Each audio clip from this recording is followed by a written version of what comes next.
When I was 16, my parents forced me to attend a summer camp located several hours away from where we lived.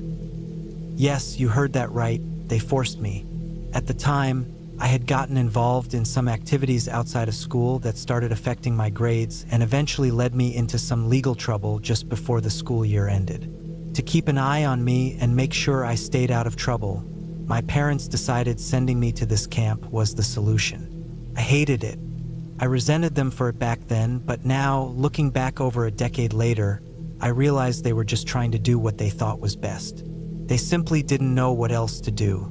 This camp was one of those that lasted for the whole summer, almost like a boarding school, but instead of classroom lessons, it was more focused on outdoor activities and all the usual camp stuff.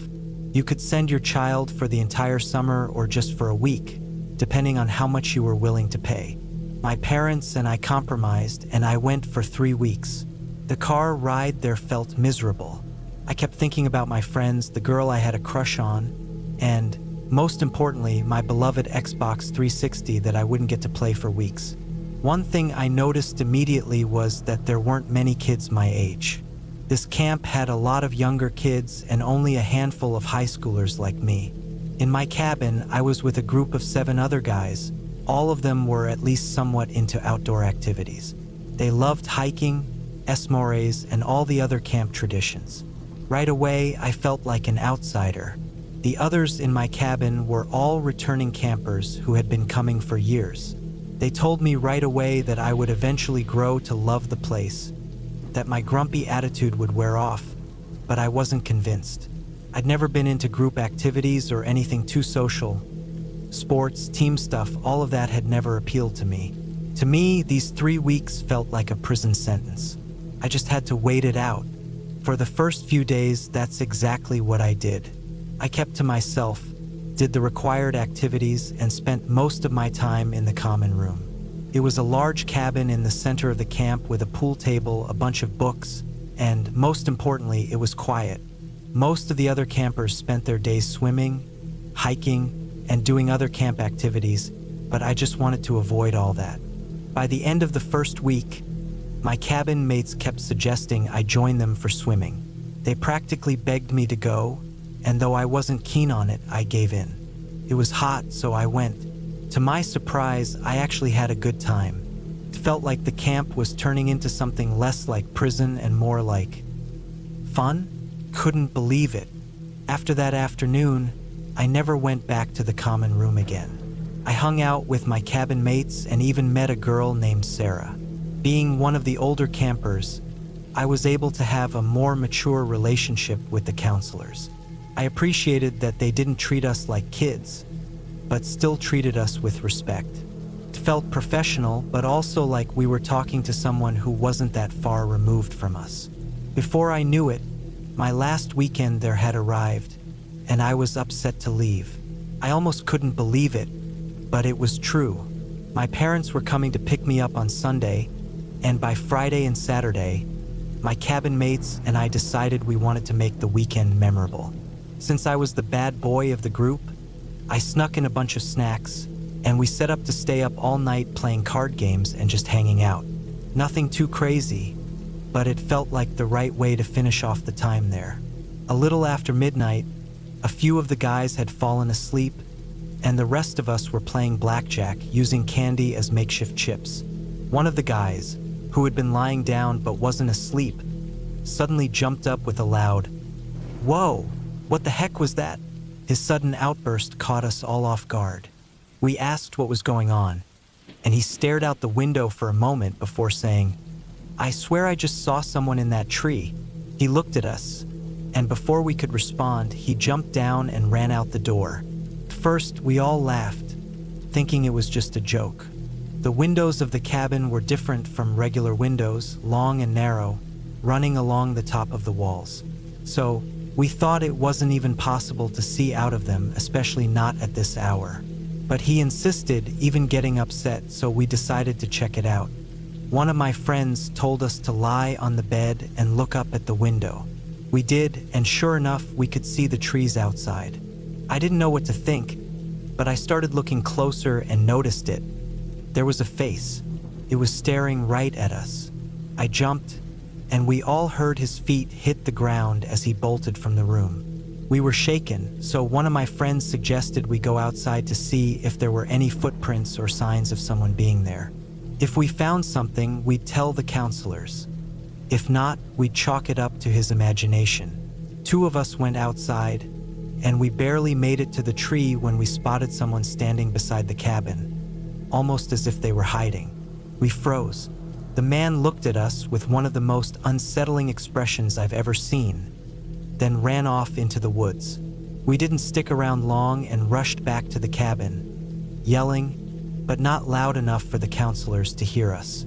We didn't want to wake them up, but we needed to figure out what to do. Before we could come to any conclusion, one of the counselors burst into our cabin, slammed the door shut, and locked it behind him. He was clearly nervous and shouting at us to turn off the lights and get into bed. We tried to explain what we saw, but he just ignored us. A few minutes later, we saw the lights from park ranger vehicles outside. The counselor ran out to talk to them, and within seconds, all the other counselors had gathered, speaking with the rangers. One of the rangers, a woman with blonde hair, was standing by the group, and though we couldn't hear the conversation, the counselor looked frantic as he shouted at her. She pointed into the woods, nodded, and then the rangers got into their trucks and drove off. The counselors stayed in the middle of the cabins, talking for a few minutes before splitting up to go to their respective cabins. They came to ours and told us it was a false alarm and we should go to bed. We were frustrated and wanted to know what was going on. Was it related to what we saw? But they wouldn't give us any answers, just telling us to go to sleep and that everything was fine. We didn't sleep that night. The next day, I told my parents what happened. They spoke to the camp director, who said one of the campers had been pranking the others, making them think there was something out there to scare them. One of the counselors, however, had believed it was a real threat and had called in the rangers. He assured my parents it was all a misunderstanding. But I didn't believe it. I'd seen that man's face clearly. Even though it was dark, he was definitely in his 40s, and his face was terrifying. To this day, I'm still friends with the guys from my cabin, and when we recently caught up, we all remembered that night the same way. I don't know who that man was, what he wanted, or why the camp didn't admit to anything. Maybe they were worried about bad publicity, but I'll never forget the look on that man's face.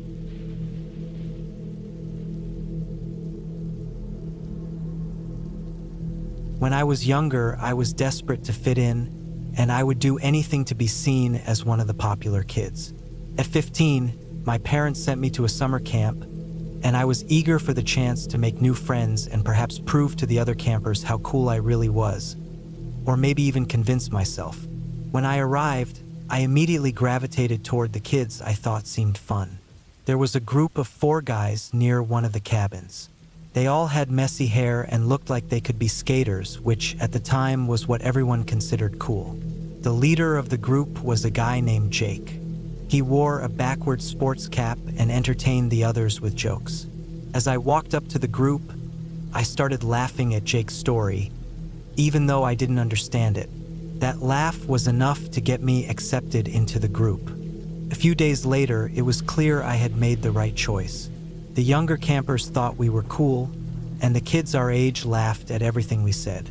We quickly became known as the funny group and were getting in trouble for our pranks almost daily. This was the era of shows like Jackass, and we thought we were just as tough doing stunts around the camp.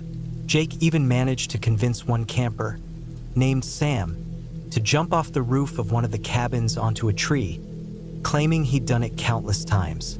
Sam went for it, but the branch snapped and Sam fell hard. I think he broke his arm. Jake didn't get in trouble, and Sam had to leave camp. That was the moment I began to question if Jake was really the cool guy he thought he was. As the camp went on, I grew more irritated with Jake. Maybe I was maturing, or maybe I just saw through his act. But either way, I was going through the motions. First, everyone loved Jake. But soon, people started to get fed up with his pranks, especially when they were targeted at campers he deemed nerdy or beneath him. One evening, Our group was sitting around the bunks, telling stories about spooky events or strange things from our hometowns. That's when Jake decided to top everyone with his own story. With an air of confidence, he began, "You think those are scary stories? Wait until you hear this one. I was saving this one for the right time, and I think tonight's it. I told you guys before that my brother went to this camp years ago when he was about my age. He told me there's an abandoned shack in the woods, not far from here. It's in a part of the forest we don't usually visit on hikes. This shack is haunted, like for real. The old camp director used to murder people in there, and when he was caught, he tried to escape the cops and died. They say his spirit still haunts the place. If you go there on a quiet night, you can hear the ghosts of all the victims he took." I didn't believe a word of it. I'm not into paranormal stuff, but the rest of the guys seemed to be buying it. They looked like they were getting genuinely scared, and I rolled my eyes. Jake kept going, "My brother told me how to get there. If you guys are brave enough, we can go right now." The group immediately protested, and I was the first to speak up. "No way, dude. Not because I'm scared of your ghost story, but because I don't want to get caught and kicked out of camp." Jake laughed and called me names, but he had this way of getting people to do what he wanted. After a few minutes of arguing, everyone except me agreed to go. I was labeled the coward. Then Jake said something that got to me. "If you're not scared of ghosts, then you won't mind being the one to go inside. We'll tell everyone how brave you are." I hated that, so out of frustration, I agreed to go. We walked into the forest, leaving the camp lights behind us. Once we were deep in the woods, we turned on our flashlights and moved through thick brush, away from any trails. I don't know how far we walked, but eventually, I couldn't believe what I was seeing. In front of me was an old, run-down shack, overtaken by the forest around it. I started to hear some of my friends murmuring, and I thought to myself, maybe Jake was telling the truth after all. He pushed me to go inside, and I was scared. I don't believe in ghosts, but standing next to that shack in the middle of the night, hearing Jake's story, I felt an overwhelming sense of dread. As the others egged me on, I finally gave in. "You were so brave, what happened?" they taunted. I figured I might as well check it out since I'd already come this far. Slowly, I walked toward the door, shoved it open, and stepped inside. This wasn't just a shack. It was more like a small cabin, maybe the size of a studio apartment. The inside was completely wrecked. As I moved through the room with my flashlight, I noticed something strange on the floor. A cold bottle of beer. I'm not kidding, it was chilled when I touched it. There was a condensation ring left behind on the wooden floor. I moved further in and spotted a plastic bag. Hanging out of the bag was an open bag of chips. It didn't make sense. I felt a mix of fear and confusion. At the back of the cabin, there was a small room. I cautiously entered and shined my light around. In the corner, there was something that made my blood run cold. A woman was standing there. I swear my skin went ice cold, and I immediately felt sick. She held her hands up, almost as if she were warning me. "Don't say anything," she said in a low, shaky voice. She didn't look scared.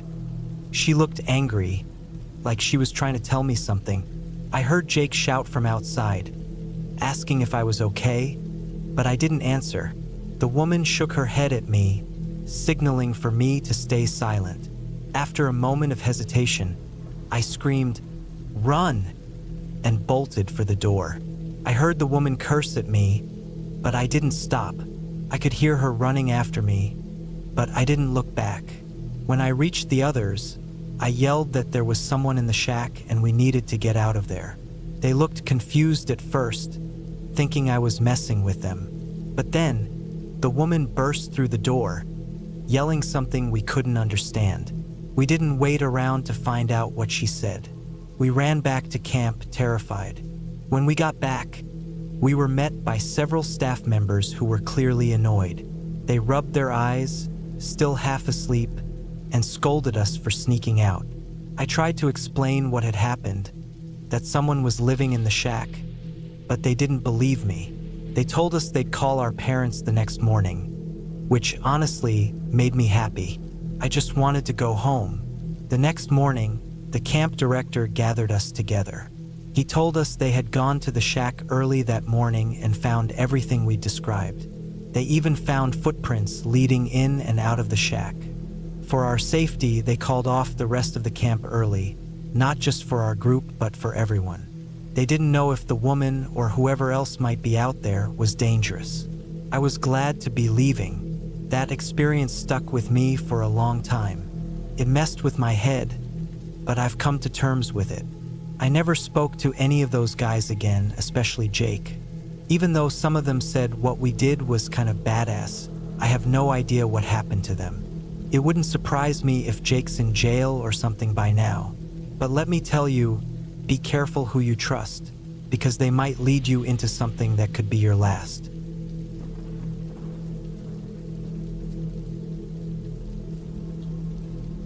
When I was in my third year of college, one of my professors recommended I volunteer at a summer camp for teenagers. At first, the idea didn't excite me much, but it was an opportunity that would look good on my resume, especially with my major. I did some research and found a camp about an hour from home that was looking for counselors. I immediately applied, and after a phone interview with a man named Doug, I was offered a position. The camp ran from the 5th of July until mid-August, and throughout the summer, there would be several different groups of campers. On July 5th, the day before camp started, I drove to meet Doug and the other counselors. The staff would also be there, and it was important to familiarize myself with the large campgrounds. I arrived at 11 a.m. and saw a tall, broad-shouldered man standing outside a large house. He waved, signaling for me to park in the lot to the side of the house. After I parked, I approached the man, extending my hand for a shake. He burst into laughter and, with a warm southern accent, said, "Hey, we hug around here. Friend." I'm Doug. "You must be Emily." Normally, being hugged by someone I didn't know would have made me uncomfortable, but Doug had a kind, fatherly demeanor, almost like a modern-day Santa Claus, except with a black beard. It didn't take long for me to understand why the kids adored him and why the camp received such high praise. Doug was a great guy, and his presence was so welcoming. He handed me a map and started showing me around the grounds. When we reached the lake, Doug cheerfully told me, "I'm going to hand you off to my wife now. I've got some paperwork to handle, but you'll love her, and she'll show you where the girls stay." I turned to see a lovely woman approaching. She smiled warmly and called out, "Hi, Emily. I'm Rachel, Doug's wife. Let me show you where the girls' cabins are, and then I'll show you where you'll sleep and introduce you to the other counselors." The walk with Rachel was just as pleasant as the one with Doug. She was a joy to talk to, and she showed me the cabins. She also showed me the one I'd be responsible for, as each counselor was assigned a group of campers. Then we made our way to a large wooden building, the recreation hall, where the campers would eat and participate in activities. That's where I met the rest of the counselors, and we instantly hit it off. I was excited about the summer and figured it wouldn't be the worst way to spend my time. That night, I couldn't sleep. Each counselor had their own cabin, and it was much nicer than I expected. There were 2 of us in each room, and the rooms were large enough that we had plenty of privacy. Since I couldn't sleep, I decided to take a walk around the camp. My roommate, Carly, was fast asleep and didn't wake when I left. I didn't feel like I was sneaking out, especially since Doug and Rachel had both said several times that the grounds were our home and we could go wherever we wanted when not with the kids. The camp looked even more beautiful at night. The sky was filled with stars, something I hadn't seen in a while since I lived in a city. I remembered I had a book in my car, so I decided to grab it and read in my room until I felt tired. As I walked past the large white mansion I had seen earlier, I noticed the lights were on inside. I wasn't trying to snoop, but as I walked by, I glanced in and saw Doug and Rachel talking to two men I didn't recognize. They didn't look like camp staff, and I got a strange feeling from them. Doug and Rachel's behavior was different too. More serious, even a bit tense. I couldn't hear them, but it seemed like Doug was getting upset with them. I didn't think much of it at the time. Could have just been friends or family, and I didn't want to overthink it. I grabbed my book and headed back to my cabin, passing the White House again. As I was about 30 feet away, I heard someone call my name. I turned to see Rachel practically running toward me. She seemed defensive and asked if I was spying on them. I was honest and told her I couldn't sleep, so I went for a walk and grabbed my book. Rachel looked at me with an unreadable expression, then said in a dismissive tone, "Okay, sweetheart, go back to your cabin. We've got a busy day ahead." I returned to the cabin, still thinking about the strange encounter with Rachel. I tried to focus on reading, but I couldn't shake the feeling. Eventually, I fell asleep, though it wasn't restful. The next morning, I woke up feeling exhausted, but the campers arrived and camp officially began. The days passed, and I eventually put the incident with Rachel behind me. About a week into camp, I found myself unable to sleep again. It was around 2 a.m. when I heard a noise. I got up and went out into the hallway, thinking it was another counselor going to the bathroom or returning from a late-night stroll. When I reached the top of the stairs, I noticed the lights in the living room were off, but there was enough moonlight from the outside to see two figures moving around. They were rummaging through bags. At first, I thought they were counselors, but as I crept closer, one of them turned around. I immediately recognized him. It was one of the two men I had seen talking to Doug and Rachel on my first night. His eyes were wide and his cheeks looked hollow. I wanted to scream, but I couldn't move. They started walking toward me slowly, and I saw one of them reach for something tucked into his waistband. Finally, I managed to scream. The other man grabbed him by the shoulder and said, "We need to leave now." They backed out of the room, still locking eyes with me, and disappeared into the night. A few seconds later, several counselors ran out and saw me frozen at the bottom of the stairs. I was shaking and could barely speak, but I managed to tell them what had just happened. One of the counselors called Doug, who arrived quickly on his four-wheeler. I explained everything to him, and then I said, "It was those two guys. I saw you talking to them the first night." Doug looked confused and chuckled in his usual friendly way. "Sweetheart, I don't know who you're talking about. I don't remember speaking to anyone that night. Unless they work here, they shouldn't have been around." The conversation went on for a while, but eventually, Carly noticed I was about to break down, so she pulled me aside. Doug left, saying he would contact the authorities and that we had nothing to worry about. After he left, some of the guys who had left their bags in the living room noticed their wallets were missing. Thankfully, not everyone had been robbed.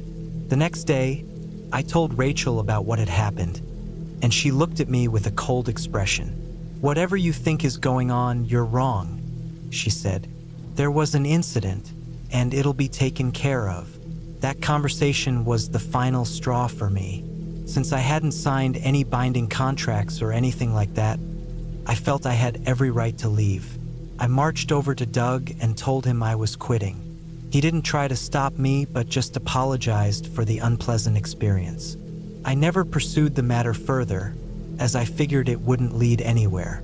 I didn't get any answers about who the men were or what their connection to Doug and Rachel was, but I didn't care. It wasn't my problem anymore.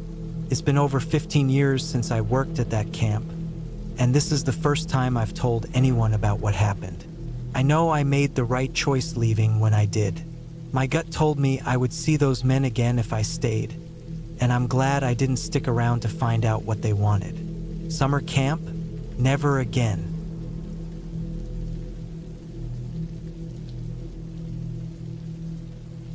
I didn't fully grasp how strange this story was until recently when I shared it with my girlfriend and her friends. I guess I'm just not great at noticing things, and I'm terrible at picking up on hints.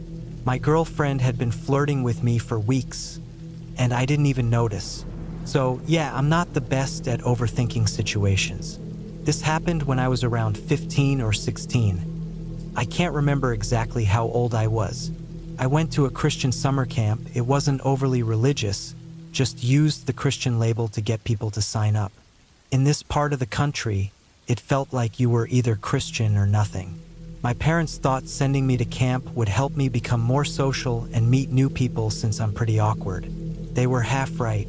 I met my friend, Petey, on the first day. He was wearing a Captain America shirt, and I had on a Captain America hat. We both laughed about it and instantly became friends. Petey was just like me, socially awkward with a dry sense of humor and a massive comic book nerd. We spent hours talking about comics and what we'd love to see in movies someday. This was before the MCU became a huge thing. I think Iron Man 1 had just been released. Our shared love for comics set us apart from the rest of the campers. While everyone else broke off into big groups for different activities, we just stayed behind to hang out. We both disliked swimming, so for any water-related activities, we'd just sit out. One day, Petey brought me a bunch of notebook paper and showed me his drawings of the band Skillet. He was incredible at drawing. He asked me to write some of my superhero ideas, and he'd illustrate them. I thought that was a great idea, and I got so into it that I lost track of everything else, including the camp itself. Petey and I would stay up late drawing and writing our comics. One night, a counselor noticed we were still awake, with our flashlights on, writing and drawing. He wasn't mad, but told us to put everything away and go to sleep. We didn't argue. Neither of us were rule breakers, so we obeyed. The next night, we stayed up again. We decided to be more careful this time, making sure to hide our flashlights quickly if anyone came near. At some point during the night, we heard footsteps outside. We turned off our flashlights and quickly climbed into our beds. The footsteps stopped right in front of the building, and the pace was slow and unsettling. It didn't feel right. I figured it was just someone trying to catch someone breaking the rules, but something felt off. Petey and I were on the far side of the room, and the door was about 20 feet away. We heard the doorknob rattle, but no one came in. Petey and I locked eyes, and he silently mouthed, "What's going on?" I just shook my head since I had no idea. Petey stood up and walked toward the door. He whispered, "Hey, who is it?" No answer came right away, and he glanced back at me, shrugged, and then we heard a whisper from the other side, "Hey, it's John. Open the door. Quick." We were both confused. There was only one John at camp, and he was in our unit. Petey whispered back, "Sorry. The only John we know is sleeping right here." There was a long pause, and then the doorknob shook again. Whoever it was seemed desperate to get inside. After a few moments, the voice said again, "Just open the door. Bud, I'm making sure everyone's okay." Petey made a smart call and said, "Sorry, man. The counselors have a key. Go ask them." He turned and started walking back to bed. But whoever was on the other side didn't stop. They tried shaking the door again, and after a few seconds, we heard a loud thud as someone threw their body against the door. They did this about 2 or 3 times before it stopped completely. We stayed quiet, trying to make sense of what had just happened. After a few more minutes, we heard the doorknob one last time. Then it went silent. The footsteps outside grew distant, and eventually they were gone. The next day, I saw several counselors talking in a corner, looking worried. We didn't say anything, figuring it was just someone playing a prank, and we didn't want to get into trouble. As the week went on, Petey and I noticed that the counselors were staying up all night now, keeping watch at all hours. On the last day, we finally told them about what had happened the night before. The counselor turned pale. He said, "Oh, it was probably just a joke. Nothing to worry about." Then he quickly walked away and started talking to another counselor. We left camp, and I didn't really think much about the incident until recently when I was hanging out with some friends. I'm still really close with Petey, and when I told my girlfriend, I called him to make sure I had the details right. He backed up everything I said. My girlfriend thinks that whoever this John was had bad intentions. Looking back, I can see how his actions and the way everyone responded afterward could indicate that. I can't help but wonder, was it just a camper playing a joke that went too far? Or was there something more sinister at play? What do you think?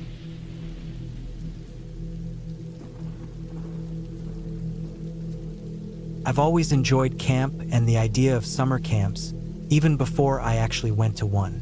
I was a fan of movies like Heavyweights and Camp Nowhere, which sparked my interest long before I ever set foot in a summer camp.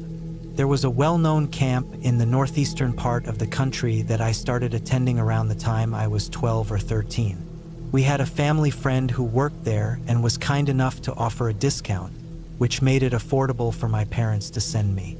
I spent almost every summer at that camp during my teenage years, building lasting friendships and creating wonderful memories. Once I reached college, I decided to take a break from summer camp to focus on internships that were required for my degree. I also worked part-time at a local grocery store to save some money for things like hanging out with friends and paying for my cell phone. After graduation, my primary goal was to find a new job. I had plenty of experience working retail and was ready for something different. I had a few interviews, but nothing really panned out. Then, in June, my parents invited that same family friend over for dinner. She still worked at the summer camp and mentioned that they were always looking for help. She suggested that I apply, offering to put in a good word for me. I figured it was worth a shot. Anything was better than bagging groceries. I had an informal phone interview where I mostly talked about my experience at the camp as a kid. After a couple of questions, they offered me a job on the spot.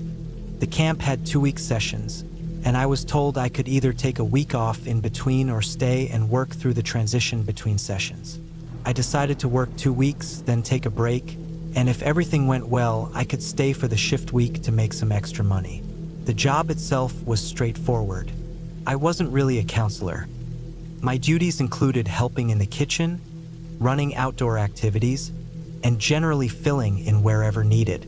It was a nice change from the retail work I'd been doing, and the days went by without much trouble. The kids were friendly, and there were no major issues. Since we weren't counselors, we had separate living quarters, and we weren't required to stay in the bunk areas like some of the other staff. A few workers in similar positions to mine lived close enough to go home each day. One night, sometime in August, I had trouble sleeping because of the heat. I was tossing and turning, so I decided to get up, grab a drink of water, and step outside to cool off. The night air was refreshing, and I stood there for a moment, sipping my water and looking up at the stars. That's when I noticed something odd out of the corner of my eye, a flickering light near one of the cabins. I walked closer and saw a child standing under the light, pointing at it and waving his arm up and down. I whispered, "Hey, are you all right?" The boy didn't respond, but continued pointing and slowly moving his arm. "Is this your bunk?" I asked, but still no answer. "Okay, let's go inside and sleep now." He nodded and followed me back inside. I woke up the co-counselor, explaining that a kid was outside their bunk. He seemed surprised and asked how the boy got out there. I shrugged, unsure, and he seemed annoyed, saying, "I'll talk to Alex tomorrow about it." I left feeling frustrated.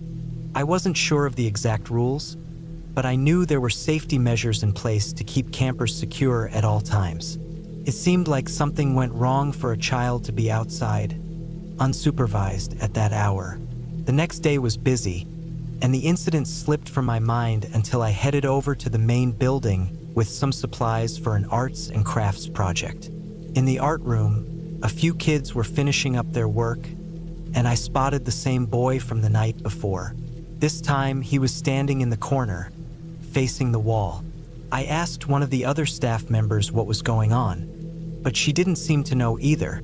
I approached the boy and called to him, but he didn't respond. I noticed a strange sound, like whispers, as if someone was talking in the background, though I couldn't make out the words.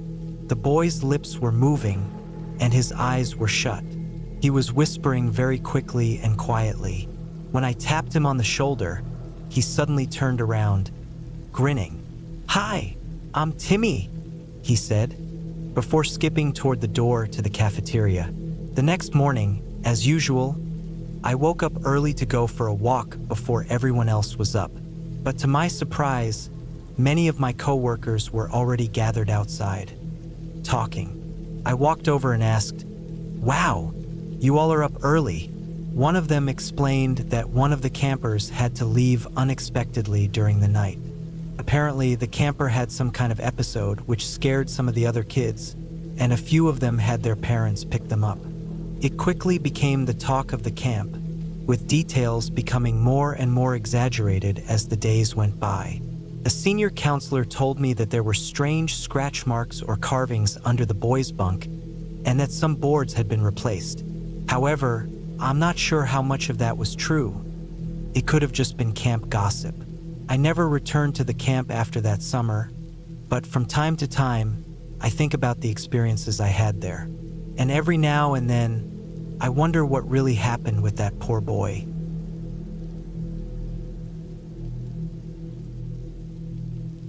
I enjoy being on my own. I landed my dream job when I was 21 and moved to a quiet spot by a lake, wanting peace and solitude. My job is entirely computer-based, and I can design my products in private and send them off. Many people assume I'm lonely or angry, but in reality, I simply enjoy the quiet and my own company. A few years back, a family bought a large piece of land not far from me and set up a summer camp. I was furious about it and hoped it would be far enough away so I wouldn't be disturbed by the noise. Sadly, my worries came true. As soon as summer began, the noise from the camp, with all the shouting and activities, was constant. Some nights it was still loud. I tried to do something about it, but they weren't breaking any rules, and as annoying as it was, I had no legal grounds to stop them. It was frustrating, but I eventually got used to it. There was one instance when I had a run-in with one of the staff members, though. He was on my property, and I was furious. I'll never forget his smug look as he looked at me and said, "Settle down, lady, you're acting like the Grinch," before walking away laughing. After that, I'd occasionally hear some older kids pass by and say things like, "That's where the Grinch lives." First, it bothered me, but eventually, I sort of accepted the nickname. To make sure they didn't cross the line, I managed to get the camp's owner to put up clear markers along my property. This let everyone know where the boundary was. To his credit, he enforced it. I even heard a story that he sent a camper home for stepping over the line, though I can't say for sure if it was true. Eventually, they started respecting my space. I installed security cameras around my property, and for years, everything was quiet. But then last year, things changed. Summer came, and the camp's activities started again. I braced myself for the usual chaos. One night, I received an alert from my camera. It was far too late for any campers to be out, so I assumed it was just an animal. It was well past 3 a.m. when I checked the footage. To my shock, there were 3 campers, 2 boys and a girl, standing just on the edge of my property. They weren't crossing the line, but they were pointing at my house, laughing and pushing each other around. One of the boys took it a step further and crossed onto my land. I was furious. I grabbed a metal cane I kept by the door and was ready to confront them. But when I looked back, they were all gone.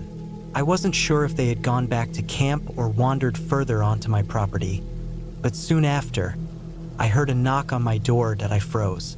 Then another knock came, this time on the back door. I went to the back door, and when I peered through the window, I saw one of the boys standing outside. Just then, I heard the front door creak open. I knew I had locked it, so whoever was outside must have somehow forced the door open.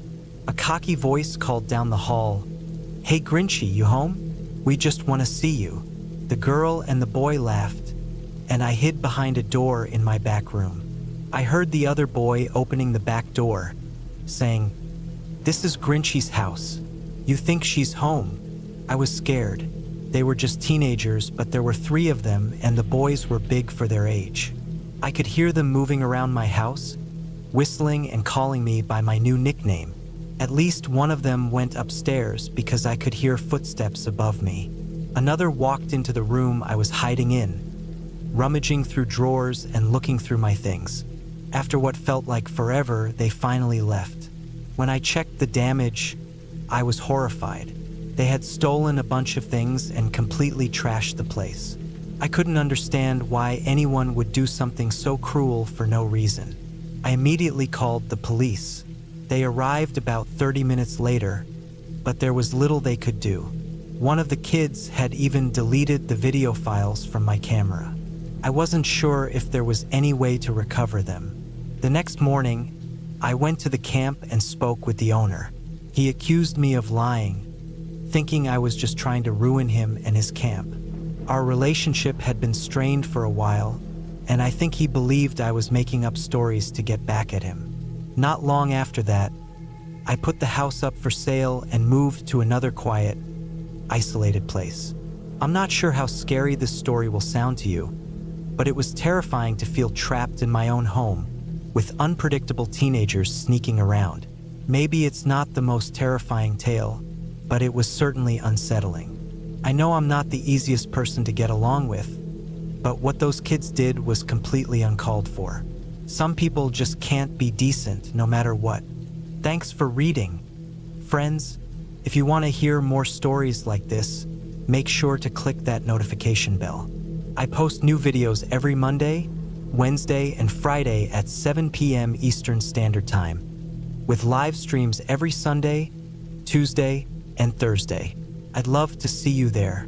If you have a story to share, send it to my subreddit, r/Let'sReadOfficial, and maybe it will be featured in the next video. If you'd like to support me more, check out my Patreon for early access to content and bonus material. You can also catch the Let's Read podcast, available wherever you listen to podcasts. Thanks again.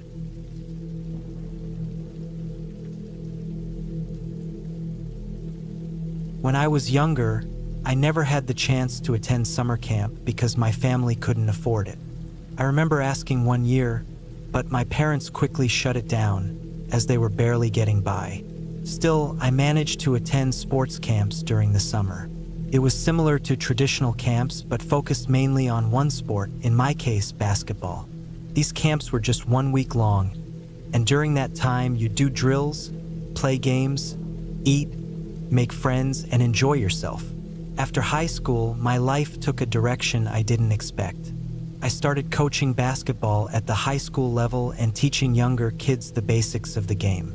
After my first successful year, I decided to reach out to the community to see if there would be interest in a basketball camp.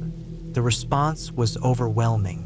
So, before the school year ended, I found a gym to rent and decided to host a basketball camp for kids from 4th grade to 10th grade. It would be first come, first serve, and once the spots were filled, that would be it. The camp would run Monday through Saturday and include sleepovers. To my delight, all the spots were taken within a couple of days. I was beyond excited to get started with this new venture. On the final day of signups, as we were packing up, a very angry man barged into the gym, shouting, "Hey, where do you think you're going? I'm signing my son up right now. Hold on." I was immediately annoyed by the tone he took, but I still calmly told him, "Sorry, sir. All the spots are filled. I wish I could take more kids." The man wasn't having it. He started throwing chairs around. I tried to talk to him calmly to explain why we could only take a certain number of kids, but he just kept escalating. Honestly, I felt bad for his son, though thankfully the child wasn't with him, so I didn't have to watch it. I could understand wanting to give your child something only to have life say no. After a few minutes of yelling, the man finally stormed off, cursing and saying, "You haven't seen the last of me. You'll regret this." As a coach, I've been threatened countless times, and I don't take it seriously. Most of the time, parents just want the best for their kids, and sometimes they say things they don't mean. So, I shrugged it off and continued preparing for camp. The camp itself ran pretty much like the ones I attended as a kid. Drills, scrimmages, free time, and some fun games to build character and teamwork. My staff and I worked the kids hard during the first few days. By the first night, most campers were asleep by 8 or 9 p.m., which was great for us because it gave us time to relax instead of trying to settle down a bunch of hyper kids. The next few days followed the same pattern of hard work and early bedtimes. By Wednesday, there was only one kid who wanted to go home. After a good talk with him, we managed to convince him to stay. Around 11 p.m. that same night, I was doing my rounds to make sure all the kids were in bed and not disturbing the others. The camp was held in an old school that had been renovated but was no longer used for classes. To give you a better picture, the kids slept in different classrooms, which we converted into makeshift dorm rooms. They looked like the kind of cabins you'd find at a traditional summer camp, but inside an old school building. After checking in with the kids, I made my way to the gym. To get there, I had to walk down a long hallway and cut through the cafeteria, which also had a stage where students once performed plays and band shows. As I was walking through the cafeteria, I heard something coming from the stage. I called out, thinking maybe one of the kids or coaches was up there, but there was no answer. The noise continued, footsteps, unmistakable footsteps. I raised my voice and called out again, but got no reply. It was clear that someone was up there. I went up to the stage and started shining my flashlight around. There was no one in sight, and the noise stopped. Just as I was about to turn and leave, I heard a voice. It was low, angry, and it said, "I told you you'd be sorry." I turned the flashlight toward the dark shadows of the curtain, and from that black void, someone lunged at me. I recognized him immediately. It was the angry parent from signups. Before I could react, he tackled me to the stage and started throwing punches. One of the other coaches heard the commotion and rushed in, thankfully pulling the man off of me. The guy was thrashing around, and it took all of us to get him under control. Once we had him subdued, I called the police. They showed up quickly and escorted the man out of the building. But believe it or not, that's not even the craziest part of the story. It turns out the man's son was already enrolled in the camp. The kid was living with his mother, and the man didn't have custody. Apparently, he hadn't been in the loop about his son's enrollment, and he became upset that his ex-wife had signed their son up without him. He even told us and the police that she had repeatedly informed him, but for some reason, he thought it was his job to sign the kid up himself. It was a really messy situation. The next day, I spent hours contacting the other parents, reassuring them that their children were safe. That was the only incident like that, and I'm grateful that it didn't ruin the camp. At the time, it was terrifying. Even now, before each camp session, I think about that guy. I still don't know how he got in. All the doors were locked, and there were no windows he could have used. The only thing I can think of is that he arrived on the first day and hid in the school the entire time we were there. Just thinking about it gives me chills. It's a reminder that even when you think you're safe, you never truly know who might be watching.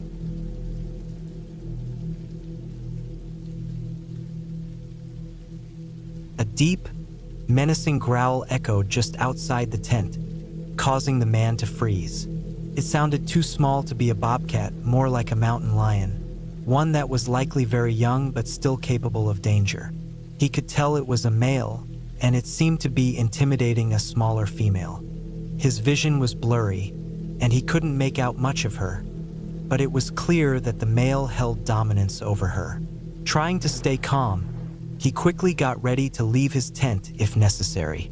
They weren't paying attention to him, though, even when he shined his flashlight at them. They were about 20 meters away, though they had been closer moments ago. His knife was at hand, just in case the GoPro camera didn't capture well in the low light, so he switched to using his phone's camera and grabbed his flashlight and knife as he cautiously peeked outside. The sight that met him made his heart race. Not just one, but two mountain lions were lurking in the shadows. Terrified, he filmed them from a distance. It felt too far, but the creatures hadn't noticed him yet. Earlier, he had woken up because he'd heard them closer, and now he had to take a bathroom break. He decided to quickly go outside, hoping to be as quiet as possible. The tension was suffocating, and every small noise seemed like it could be the sign of an attack. "I'm going to turn this away from me," flashlight in hand, he whispered to himself. Then he saw them clearly. The glowing eyes of the mountain lions shone eerily in the night. His gut twisted as he realized just how dangerous the situation was. "I think I need to leave," he muttered, knowing it was too risky to stay. Without wasting any time, he grabbed his gear and packed it quickly, trying not to make any noise. He moved silently, retreating into the dark wilderness. Out here, the line between predator and prey could blur in an instant. Liam, a seasoned outdoorsman, had set out on this trip to test himself, but now he had learned just how fragile safety could be in the wild.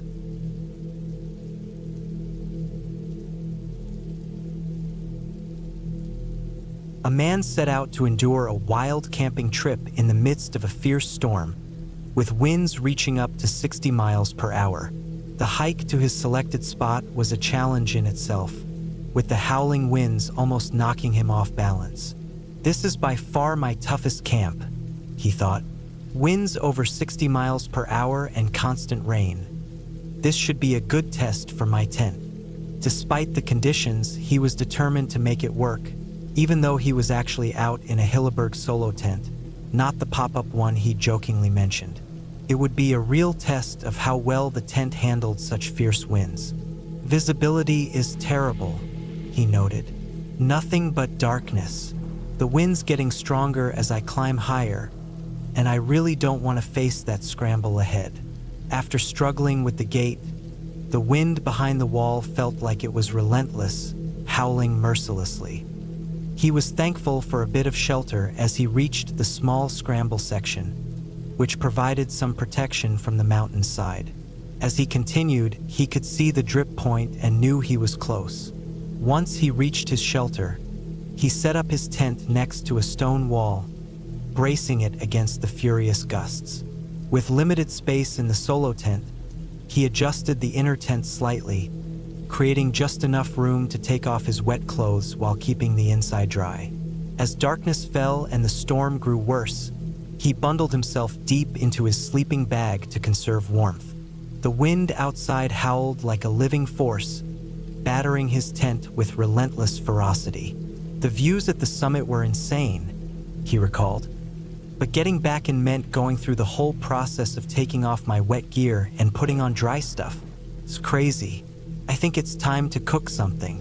Hoping to find some comfort, he cooked a salmon meal inside the tent, preparing himself for the long night ahead. The storm showed no signs of stopping, and he put in his headphones, trying in vain to block out the chaos. "I haven't been outside for 3 hours. Who would want to go out in this?" he wondered. The hours dragged on in a blur of wind, sleeplessness, and the constant fear that the tent might collapse. Sleep came in short, uneasy bursts. By 7 a.m., he was fed up. "Wow, this is the worst wind I've ever experienced," he said, exhausted. "It's 7 a.m. now, so I'm going to start packing up. It might take a while to get this tent down. Sunrise should be around 8, but who knows, it might not even happen with the storm." With determination, he began to pack up his camp, struggling against the fierce winds that tried to tear his gear from his hands. Every step of his descent felt like a battle as powerful gusts nearly knocked him over, but he kept pushing forward, eventually making his way back to safety. "Can you hear that? Wow," he thought, feeling both drained and relieved. Finally, he reached his car, exhausted but grateful to have survived the night. The storm had been fierce, but it was a stark reminder that sometimes the greatest danger in nature isn't what lurks in the forest. It's the raw, untamed power of the elements. Despite being a seasoned outdoorsman, the storm had reminded him that nature can be unforgiving.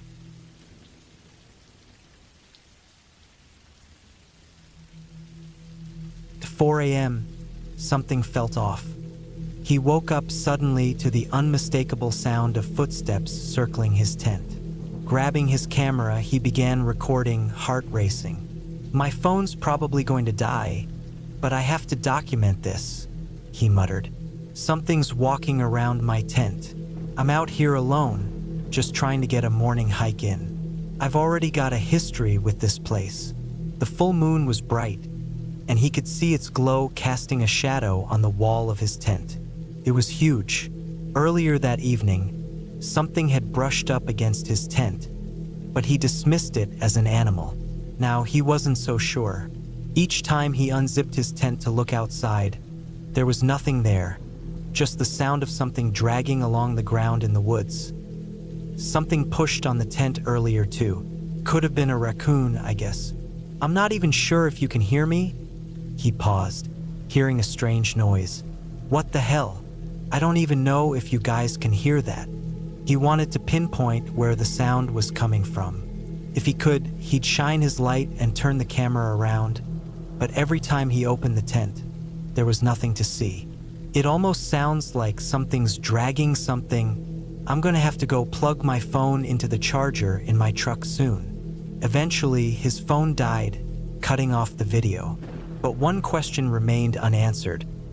What or who had been lurking outside his tent that night? Mitchell, an experienced camper, was woken at 4:11 a.m. by a low backslash.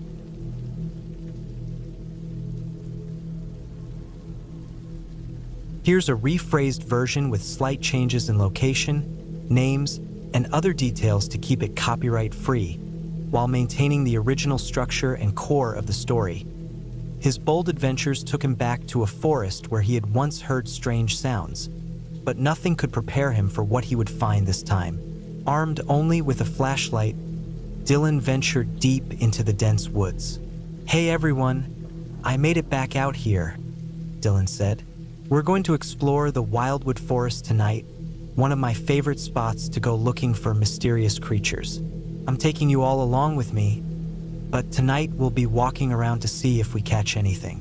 We've heard some knocks on trees around here before, and I've picked up some odd noises I can't explain, so let's see what we get tonight. It'll also be interesting walking through here since, with the cold and all the flooding, the underbrush has cleared out quite a bit. We'll walk around and see what we can find." He knocked on a nearby tree to see if he would get any response, only to be met by a distant echo of what sounded like a gunshot. Tense but intrigued, he kept moving forward. "All right, I've got the red light on. It might be a little dark, but I'm going to do a few more tree knocks and see if we get anything back," Dylan murmured. "Wait, what was that? Sounded like a gunshot. I think I just heard something over that way." The forest was unusually quiet tonight. "This always happens to me," Dylan muttered under his breath, a feeling of unease creeping in. "I really don't want to get stuck out here." Not far from him, along a narrow forest road, a car slowly passed by, blasting loud music, then abruptly stopped. The music stopped, leaving Dylan in eerie silence, exposed and vulnerable. "I'm kinda stuck right now," Dylan said quietly. "That's the only road out of here, and I can't really go anywhere with water all around me. I just hope they don't stay long. I really don't get why this always happens to me. It's like 12:30 in the morning. It's almost as if they're looking for me." He stayed close to his flashlight, shining it around cautiously. "What the hell is going on?" Dylan thought to himself. "I hope I'm not seeing someone dumping a body or something." The chill of fear crept in. If it's just some drunk guy out here with a gun, that could get really bad. I hope that's not what it is.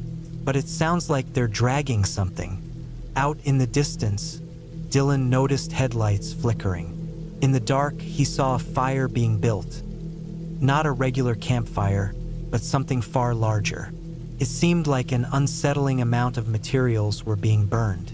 Then, out of nowhere, the chaos began.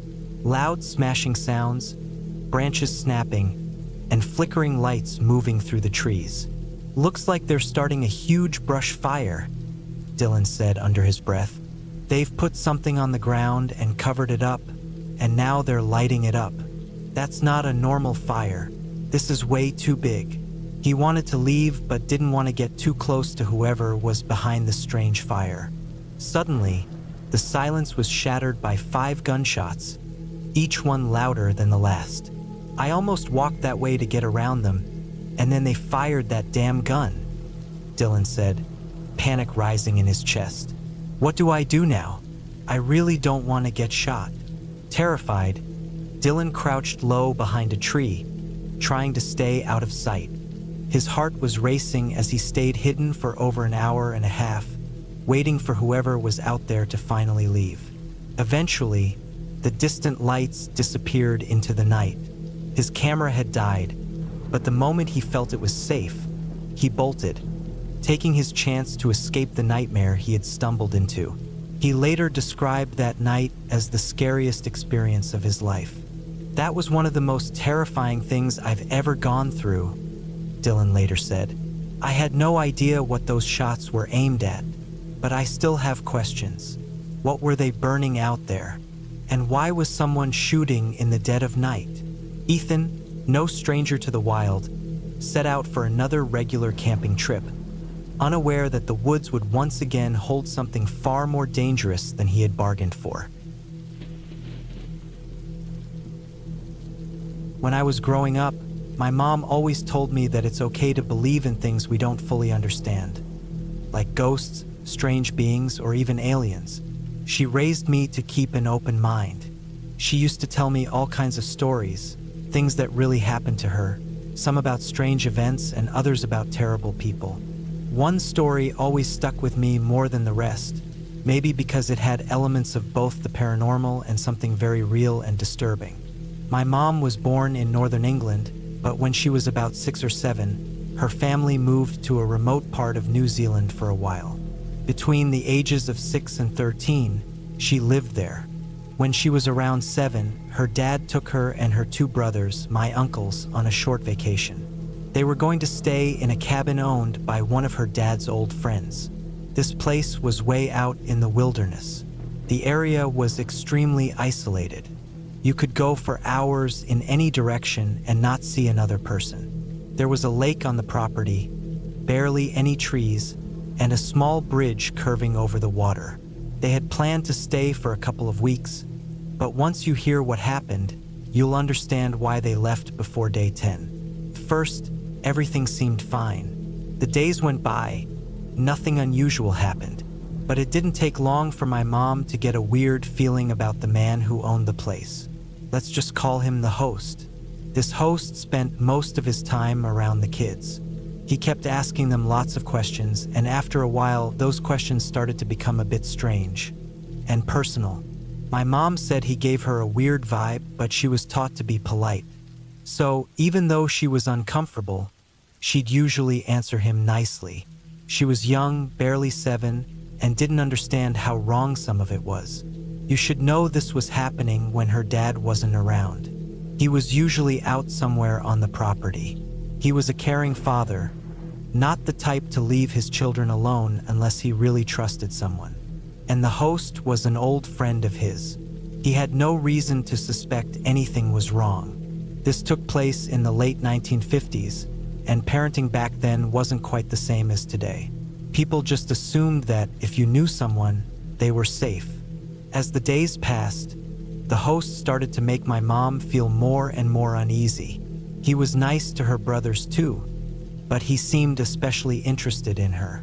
Remember, she was only a child, barely 7, and he was a grown adult. His words started to sound more and more unsettling. My mom began to fear him. She wanted to tell her father, but she thought he'd just say she was being dramatic. Then came the night when everything changed. Her dad was in the bathroom getting ready for bed. Her brothers were already asleep.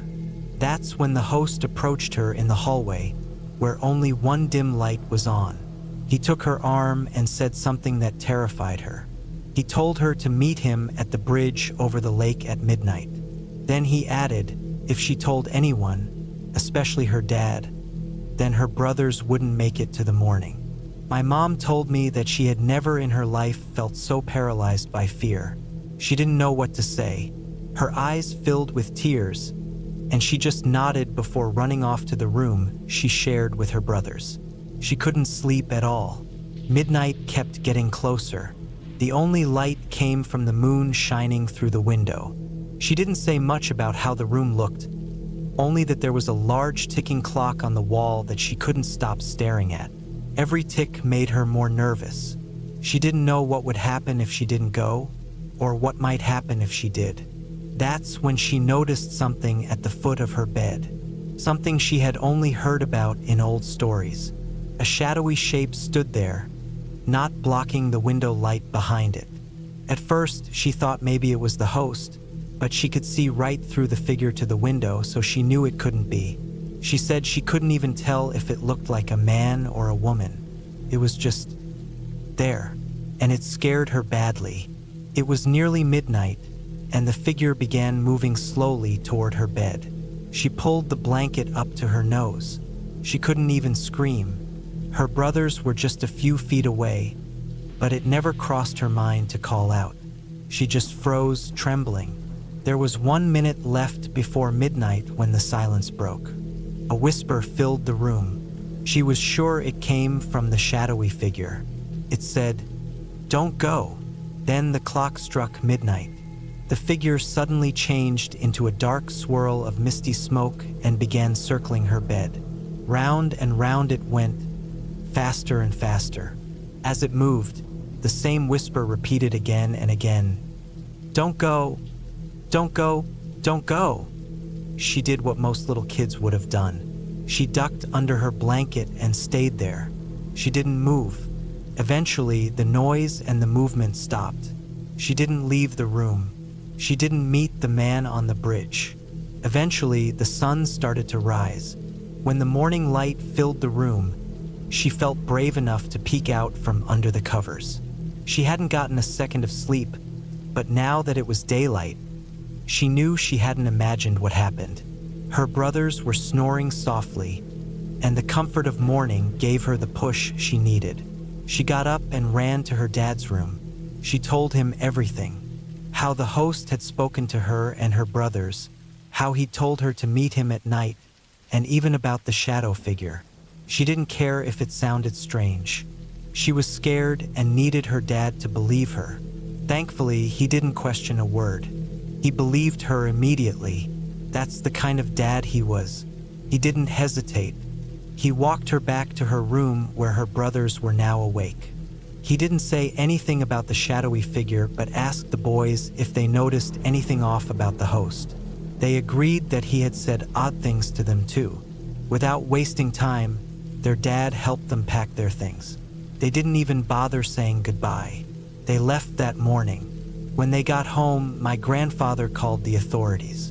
He didn't mention the shadow or anything supernatural, just the man's behavior and what he told my mom. An investigation was opened, and an arrest was made. Turns out the police already had this guy on their radar. The host had a long history of serious crimes against children. He had even been hiding from law enforcement for years under a fake name. A few days later, his face was printed in the local paper. My mom's dad recognized him right away. The officers told my grandfather that my mom had likely saved her own life by not showing up at the bridge that night. As the years passed, my mom often looked back on that trip. She told me she believed more and more that if that shadowy figure hadn't appeared in her room and scared her into staying, she probably wouldn't have made it out of that place alive.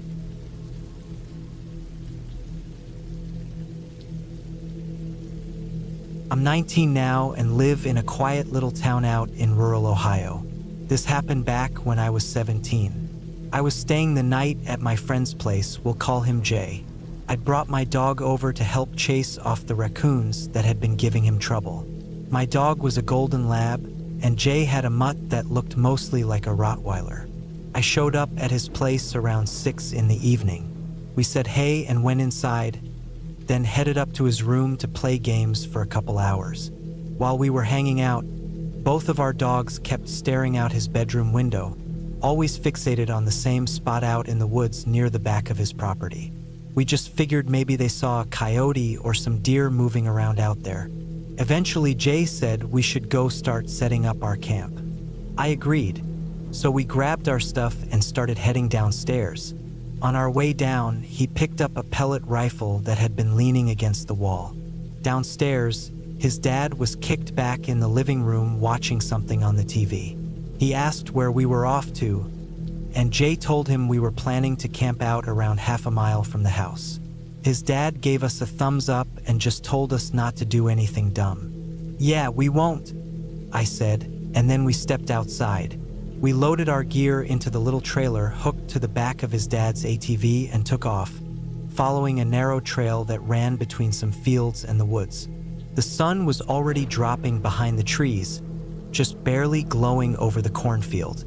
I made some dumb joke about how we better hurry and set up before it got too dark or the monsters would get us. Jay just laughed and told me to shut up. When we reached the spot, we parked the ATV and grabbed our stuff, then walked further into the trees. Not long after, we had our tent up and our gear inside, and Jay even got a fire started. My dog was lying next to the fire chewing on a stick, and his dog had wandered off somewhere into the brush. We hung out around the fire for a while, drinking soda and goofing off. Then Jay suddenly jumped out of his chair like he just remembered something. "Crap," he said. "What is it?" I asked. He told me he forgot a few important things back at the house.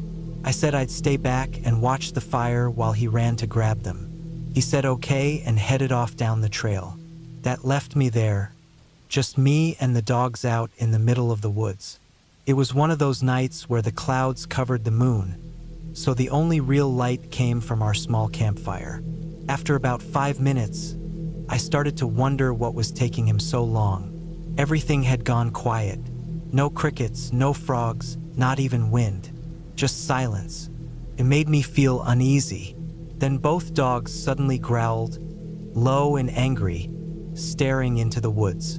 I stood up and scanned the trees, trying to figure out what they were looking at. Then I saw it. Maybe 15 feet away, standing right at the edge of the trees, was something tall, really tall. At first, I thought it was just someone, like a person out for a walk. But this thing was easily over 7 feet tall. Its skin looked dark, but not in a natural way, more like it was covered in grime. Its arms hung down long and thin, and its hands ended in bony, sharp fingers. It had patches of dirty, scraggly hair all over its body and head. Whatever it was, it wasn't human. Its eyes were the worst part, pale and colorless, like frosted glass, and they seemed to shine even though there wasn't much light.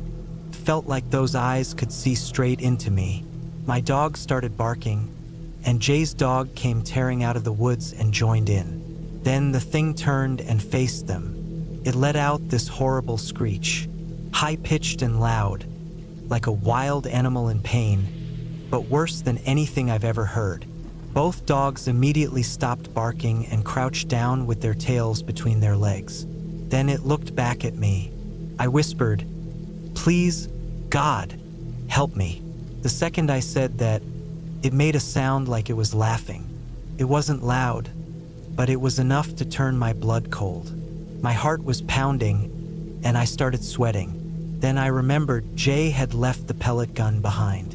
It was sitting right next to the fire pit. I wanted to reach for it, but my body wouldn't move. I was frozen, like I'd been hypnotized. The thing stepped closer. That finally snapped me out of it. I lunged forward and grabbed the pellet rifle.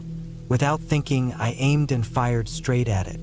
The shot hit right between the eyes, but it didn't even flinch. It laughed again, louder this time, and just stood there watching me.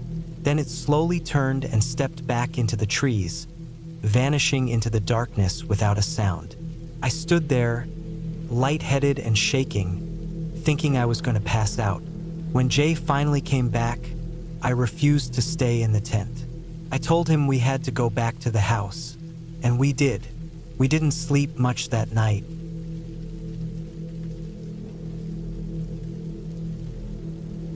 This happened during one of our usual yearly camping trips. Another break from school had arrived, and it was spring holidays in central Queensland. My family packed up the old SUV and we hit the road. It felt like we were driving forever, but in reality, it was probably just about 8 hours. Eventually, we made it to the campground. As always, my parents had picked a spot with zero signal. They didn't want my younger brother and me glued to our phones the whole time.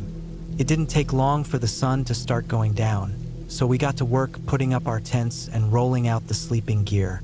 Afterward, we all sat around the fire, trying to keep a bit of conversation going. Once our parents turned in for the night, my younger brother and I hung back and played a few rounds of cards, mostly Uno. That kept us busy for a while, but soon enough, the boredom crept in. I found myself itching to do something, anything, other than sit around in silence. I figured I'd go down to the creek and see if I could catch something.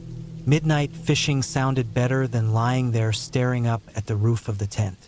I grabbed my rod, my small tackle kit, and a headlamp before heading out. My brother, who's always been the cautious one, said he was going to stay back near the firelight. I didn't blame him. The dark was thick and quiet out there. As I got farther from the camp, a weird sensation started building in my gut. It wasn't overwhelming. Not the type of fear that makes you freeze, but it was there, like a warning whisper. Still, I pushed it aside and kept moving. The walk to the creek couldn't have been more than 120 or 130 meters.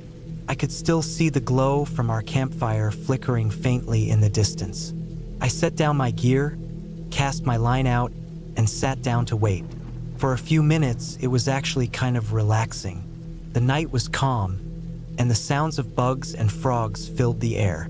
But then, I heard something, sharp snaps and cracks, like twigs being crushed underfoot. Instantly, that sense of calm drained from me. I looked around, expecting to see my brother messing with me, but he would never have walked this far into the dark without a flashlight. I stood up and called out, "That you, Eli?" Nothing. Now I was turning my head in all directions, shining my light at every shadow. The cracking sound didn't stop. Then came something worse, sobbing. Soft, painful crying, like someone was hurt. My hands scrambled over my headlamp until I found the switch. I flicked the light back on and scanned the trees, sweeping across the dark, tangled underbrush. That's when I saw her. She was standing, no, floating, in a thick pocket of trees. First, it just looked like a woman, but something was wrong. She had no legs that I could see, just her upper half hovering above the dirt. Her clothes looked torn and filthy, and her hair, long and pitch black, covered most of her face. I couldn't make out her eyes, but there was something wet and dark smeared down both of her arms. My whole body froze. I dropped my fishing rod where I stood. The figure slowly turned her head toward me. That was all it took. I spun around and sprinted back through the trees. My skin felt like ice, especially the back of my neck, as though something was watching me the whole way. When I burst into camp, my brother looked up, startled. "Hey, where's your gear?" he asked. It snapped," I stammered. "Why'd you run back like that? You look like you saw a corpse." I think my mind was playing tricks on me. Thought I saw something. He snorted and called me a coward. I barely slept at all that night. Every snap of a twig outside had me wide awake, eyes locked on the tent door. I didn't wander off again after dark for the rest of the trip. On the way back home, I asked my parents if there were any houses or farms near where we'd camped. My mom replied, "No, sweetie, there's nothing for miles." My stepdad, who always had a story ready, added, "Actually, I heard that someone drowned in that creek a while back. Some lady." Mom gave him a whack on the arm for saying that. But by then, my stomach had already gone cold. That little comment was all the confirmation I needed. I don't talk about it much, and I try not to think about it at all. But that image, that sound, they've stuck with me. I still don't have any answers, only questions that I probably don't want answered anyway.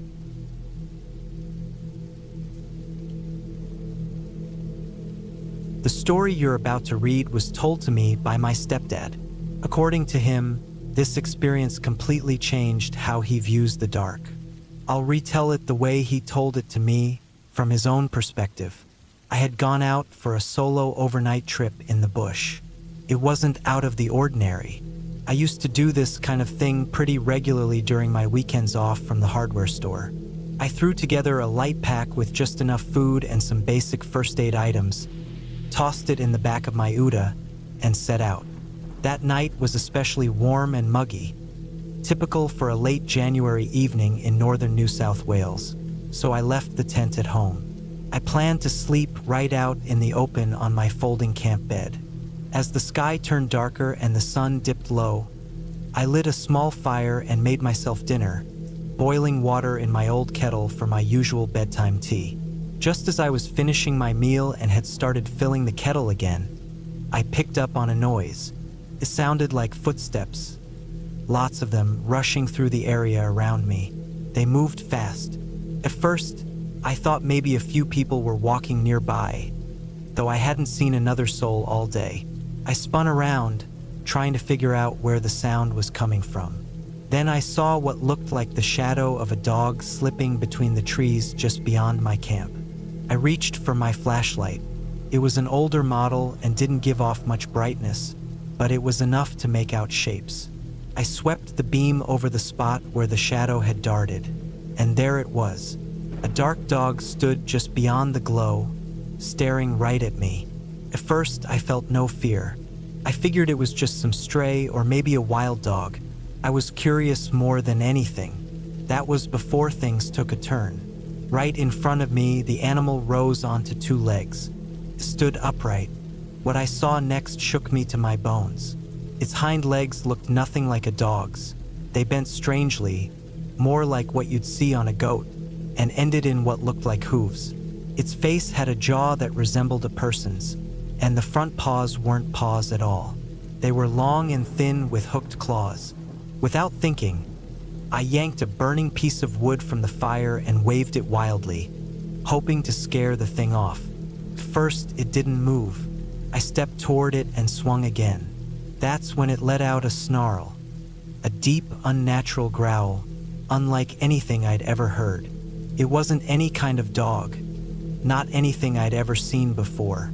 I gripped the log tighter and hurled it at the creature.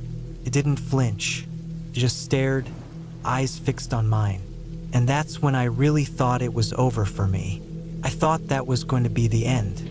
But then, without warning, it lowered itself back onto all fours.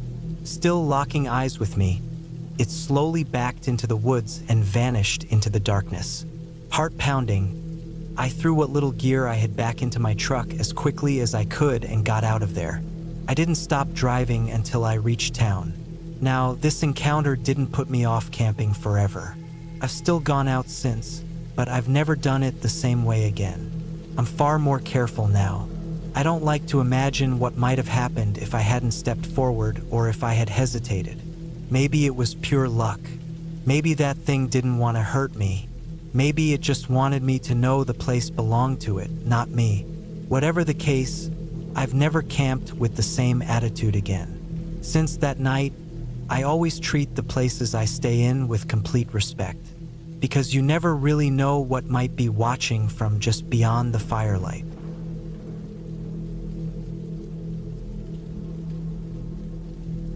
I've spent years around all kinds of creatures, both farm animals and ones out in the wild, that I've never come across anything quite like what I saw that weekend. I've been to wildlife parks, seen lions and cougars up close. I've dealt with wild pigs, nesting marsupials, fruit bats, and just about anything with fur, fangs, or claws. But this thing still creeps into my dreams. Back then, I was in my early 30s. I'd already had 2 kids, but was still pretty active and adventurous. Deep down, I was still a bit of a thrill-seeking kid. That weekend, I was off camping in the hills outside Stirling, South Australia, not far from a place called Myler. Trying to sleep out there can be tough with all the forest noise. Bugs clicking away, owls calling out, tree frogs, and those noisy lizards that make strange popping sounds that almost sound mechanical. You might even hear a fox or two shrieking far off. I was lying there, eyes closed, trying hard to doze off while listening to it all. Then, just like that, it stopped. Every sound cut out. All at once, like someone pulled a plug. The night just dropped into dead silence. Before I could even begin to feel uneasy, I heard something right outside my tent. Something scraping along the fabric like a blade dragging slowly down tarp. It was sharp and deliberate, like it was slicing with purpose. I grabbed my flashlight, the heavy kind with a solid beam, along with a can of pepper spray and my small hunting knife. I waited quietly, my breath stuck in my chest. The cutting noise eventually stopped, but I stayed frozen in place a bit longer just to be sure. When I finally worked up the nerve to crawl out, I almost slipped. There was blood on the ground. Not a little, but smeared and splattered across the leaves and dirt near my tent. I hadn't been hunting, and there were no wounded animals I'd seen around camp earlier. I felt a wave of nausea rise up, dizzy and close to gagging. I spun around, checking every corner of my small campsite, trying to spot what had caused it, or maybe what was still around. That's when I heard the dry rustling in the trees behind me. It wasn't the wind. Something was up there. My body stiffened. I just stood there waiting, heart hammering, staring at the dark branches above me. I was sure something was about to drop down on me, and then it did. Came crashing down straight from the tree and landed right on top of me. I couldn't even scream. Started clawing, biting, fast and brutal. I felt the sting and tear of its scratches, and I lashed out with the knife in my hand, swinging wildly in the dark. I don't even know if I hit it. Suddenly, it released me. I heard a heavy thud hit the ground, then rapid movement, fast, scraping sounds as it darted away. I tried to spot it with my flashlight, but it moved too quickly. Still, I saw enough to make my stomach churn again. It had ears like a red fox, but the rest of its shape was completely off. Its eyes, both of them, were pure red. Not glowing, just red all over. No white, no pupils. Just red orbs in a face I can't even describe clearly. And then, in a blink, it was gone. It vanished into the dark woods, and I was left standing there alone, bruised, bleeding, and surrounded by silence. Like I said at the beginning, I've spent a lot of time around animals. I know their sounds, their shapes, their behaviors, but nothing, not even the strangest thing I've ever seen in a zoo, came close to what attacked me that night. I didn't wait. I ran to my Subaru, heart pounding like a drum, threw everything in the back without even checking properly, and took off down that gravel road like my life depended on it. Because maybe it did.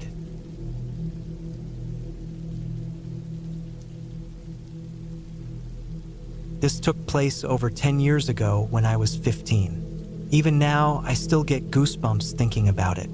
I've camped in some strange spots before and have a handful of stories that don't really make sense. But this one is by far the most unforgettable. During school breaks in South Australia, my stepdad, Terry, and I would go bush camping. It was our version of a father-son getaway. Terry passed away a few years ago, but back then, he was always eager to teach me things about surviving in the wild and how to read the land. I still remember a lot of it. That particular year, our trip took us way off-grid, far from towns or any signal. The spot was called Harper's Crossing, nearly 10 hours from the closest small community. The plan wasn't too different from our usual trips, except this one was farther out than normal. After what felt like the longest, dullest drive from a teenager's point of view, we finally arrived at our chosen campsite. We planned to stay there for 6 nights. Terry and I quickly pitched our tents and set up the cooking area. Once things were in place, We grabbed our hunting gear and headed out to try and track down some wild boars before the sun dipped too low, and before I could start whining about needing food.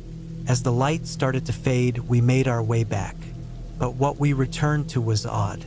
Both of our tents had been knocked down, flattened like someone had barreled through them.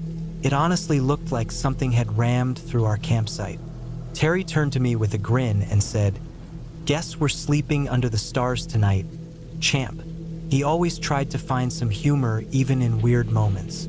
I smiled nervously, but the whole thing felt off. We'd been camping in way more remote spots before, and the worst we ever dealt with was someone lifting a shovel or some canned food. This was different, though I shoved the unease aside. We laid out our sleeping gear under the shelter nearby, made dinner, and soon after, Terry told me goodnight and slid into his sleeping bag. Me? I was 15, used to staying up late, and not the type to fall asleep early. I kept myself entertained by listening to his old country music tapes. He never went camping without them. Eventually, I glanced at my watch. 2 hours had passed since Terry dozed off. He was snoring as loud as ever, like a diesel truck in idle. But something felt wrong, like really wrong. The kind of wrong where you feel your skin tighten. It was like we were being stared at. There was a thin tree line and a stream about 60 meters away from where we'd laid our stuff. I took my chair and quietly moved it so I had a clear view of that area, right where I felt that heavy, cold gaze coming from. Not long after repositioning myself, I spotted movement at the base of the trees. At first, I thought my eyes were playing tricks. Maybe I was just overtired from the trip. I rubbed them, tried to brush it off as nothing serious. Probably just some nocturnal animal doing its thing. I turned to reach into the cooler for a soda when I heard something. Mason, come here, over here." It was faint, distant, but it sounded like Terry calling me. I slowly looked over, and there he was, completely asleep, still snoring hard less than a meter from where I sat. My body went rigid. That voice hadn't come from him. Couldn't have. Heart thumping, I grabbed my high-beam headlamp and aimed it toward the trees, toward the spot I had seen those shadows moving. What I saw next is something I can't unsee. There was a figure standing just at the edge of the trees. It looked like a human who hadn't eaten in months. It was tall, probably 6'1" or so, with limbs so thin they looked breakable. His chest was just a bony cage under stretched skin.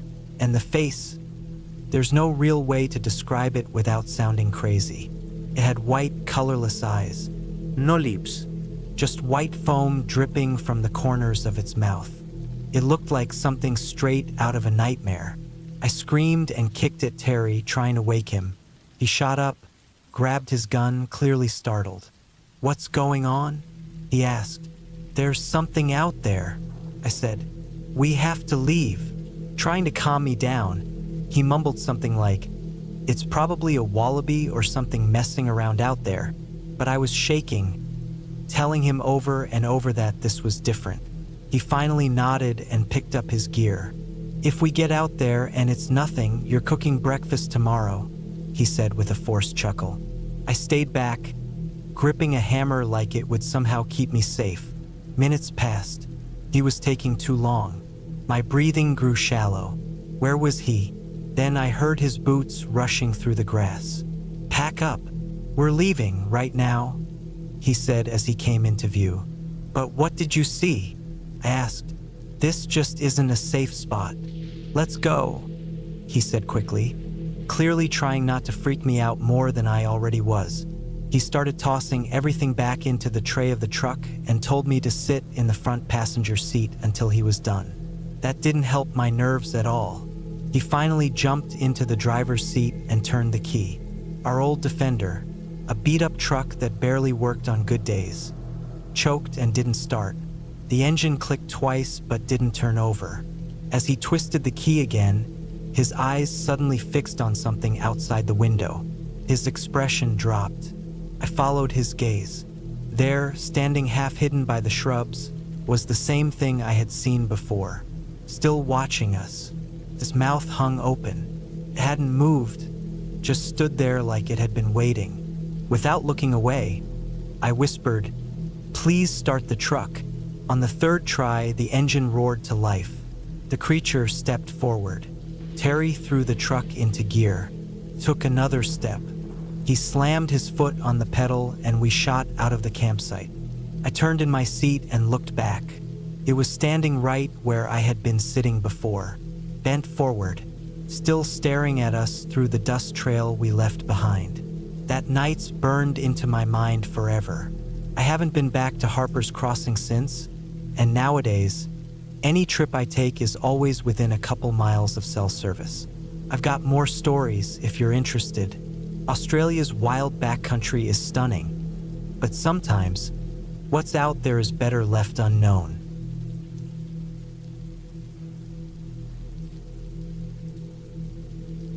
Tasmania is one of the most stunning places I've been, especially if you're into nature stuff like hiking or camping.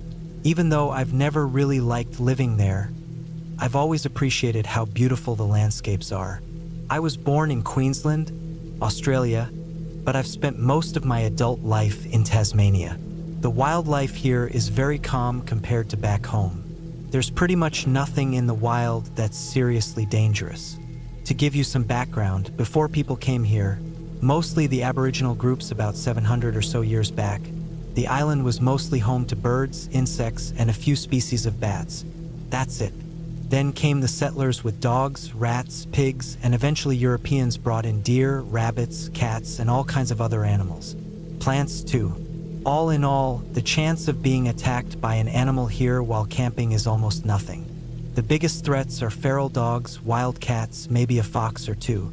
I'm 37 now, and I've lived in Tasmania for nearly 3 decades. I've never even seen a fox in the wild, let alone anything more threatening. Cats? Sure, every now and then, but not often enough to worry. Even though I'm not a big fan of living in Tasmania, I always tell people to come see it for themselves at least once. The place is ridiculously beautiful. One person who took that advice was a cousin of mine who lives near Perth. We hadn't seen each other since we were both toddlers. I think we met when I was 3 and she was 2, back when I visited her family once. We reconnected years later online, and we got along really well.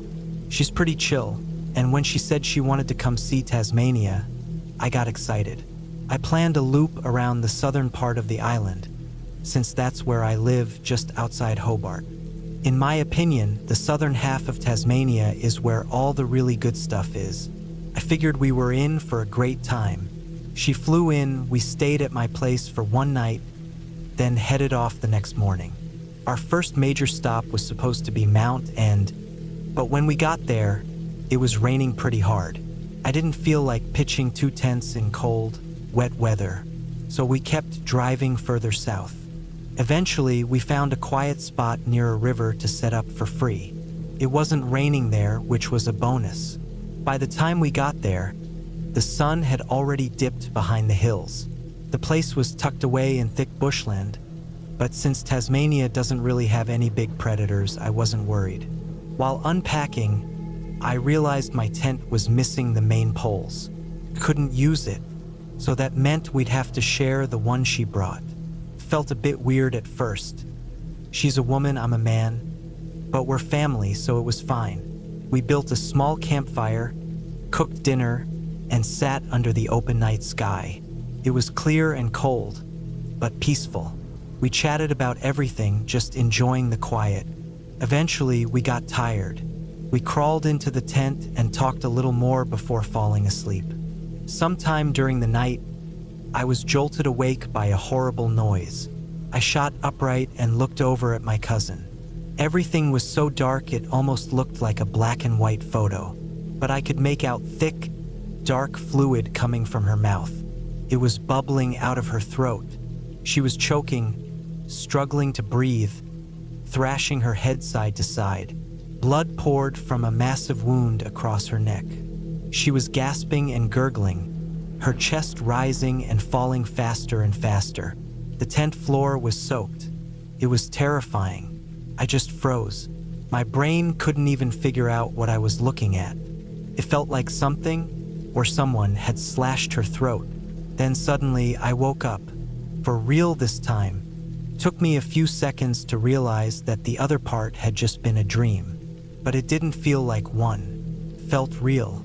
I laid there for a long time, heart racing, trying to calm down. Eventually, I drifted off again. In the morning, I told her about it. How messed up the dream had been. How I thought her throat was torn open. How she was gagging on her own blood. How real it all felt. She thought it was weird, but we both just laughed it off. Bad dreams happen, until I opened the tent flap. Right there, not more than a few feet from where we had slept, was the body of a rabbit. His throat had been torn clean open. It hadn't been eaten. Not a single bite was missing, just a bloody, shredded neck. It looked like whatever or whoever did it had just killed it for the hell of it and dropped it right outside the tent. There was no sign of it when we went to sleep. I'm sure of that. And like I said, Tasmania isn't supposed to have anything that could do that. There's nothing native that would rip out a rabbit's throat and not eat it. Not even a dog would usually do that without at least chewing on it. And to leave it right there, perfectly placed outside the tent door, it didn't feel random. Felt like a message, a warning. I still can't explain it. I have no idea what killed that rabbit. I've thought about it 100 times over the years, and I've never come up with anything that makes sense. All I know is it sent a chill through me that I've never been able to shake. Even now, it still haunts me.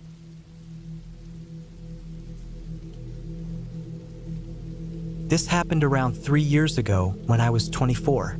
I was out camping with two of my closest friends, Derek and Tony.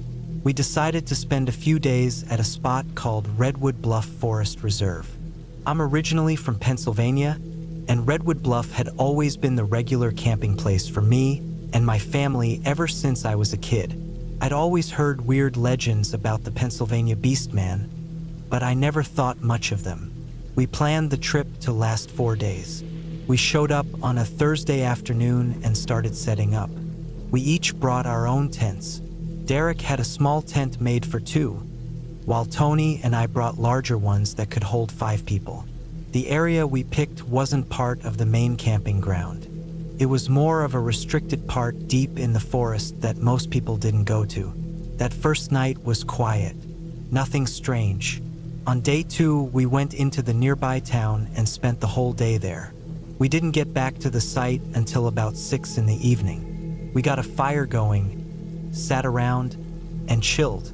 At one point, Tony said he had to go pee. He walked off into the woods, but not even a minute later, he came running back into the camp yelling, "What happened, man?"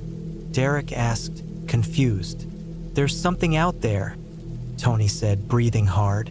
"Come on, man, don't be a baby," I told him. "It's probably just a deer or maybe a black bear." Tony went back into his tent. Derek and I stayed up talking for a bit, but eventually we went to bed. Around 3 in the morning, I woke up to the sound of something shuffling outside my tent.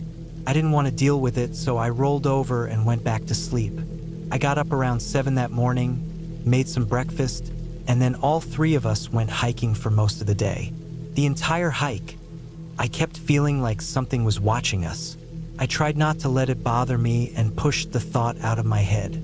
We made it back to our spot at around 4 p.m. We just sat around the campfire until about 10 that night. Then we all went into our tents. Somewhere around 2 a.m., I heard Derek's tent unzip. "What the hell?" I heard him mutter. Right after that, this loud, awful scream came from the woods.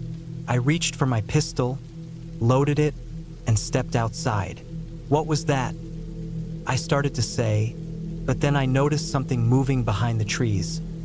Then came that screech again, even louder than before. That's when Tony popped out of his tent. I told him to grab his shotgun, and he did it without asking questions. As soon as he returned, something leapt out from between the trees. It had an axe in one hand. It was covered in thick hair, but it didn't look like any human I'd ever seen. There was something seriously off about its legs. Derek and I both opened fire out of panic. We didn't wait to reload, we just ran straight for the truck. We made it back, jumped in, and tore out of there. I looked behind us at one point and saw it standing there, watching us. I say it because I don't know what else to call it. I don't think it was a man. We called the cops right away. They went out to where we'd been. All our gear was still there, destroyed and torn apart. They didn't find a body, but there was blood, and the officers said they'd heard yelling from that part of the woods. It's been about 3 years now, and I still have dreams about that night.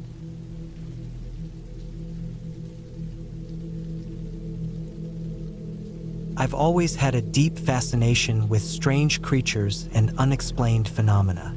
That doesn't mean I believe most of the stories people tell, but the mystery of it all draws me in.